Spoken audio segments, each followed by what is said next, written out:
GM Egypt is estimated to produce 25% of the country's vehicles. It employs about 25,000 Egyptian workers, so its decision is a big blow to the country's fragile economy. But GM says that the suspension is so far limited to just 1 week that ends on February 13th. General Motors announced that it temporarily suspended production due to the delay of some raw materials and parts essential in manufacturing vehicles. The main reason is that the company can't acquire enough US dollars to release these materials from Egypt ports. Egypt spends nearly $70 billion in imports annually. Private money changers and the black market supplies half of that, with at least a 10% markup. Egyptian banks supply around $20 billion, making the deficit at least $15 billion.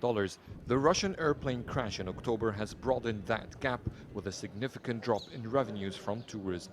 The country's foreign currency reserve has slumped to a new low, $16.4 billion. That has forced the central bank to change its dollar's auction preferences to meet the needs of basic goods.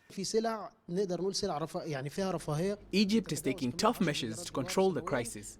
There are products that we could say are non-essential. They cost the country more than $10 billion in import annually. The central bank has decided to put restrictions on such products, so things like animal foods and others in a long list of non-essential goods will become much harder to import. GM's decision backfired. In a statement to the national newspaper Al Ahram, the central bank governor Tariq Amir accused the company of shaking the reputation of Egyptian economy. He noted that the company took $150 million from Egyptian banks while it didn't bring any loans from foreign banks. A critical announcement is expected on Sunday. GM will either confirm the end of its suspension or shake the country once again with an extension if its currency issues have not been resolved. GM is one of many businesses who are impacted by the currency crisis. Brands like Mercedes have stopped selling and cancelled the launch of some of their new models. Analysts say that GM's decision could seriously have a negative impact, particularly on foreign and Arab investors who are thinking to come here, something that Egypt cannot afford. Adel Mahrouky, CCTV, Cairo.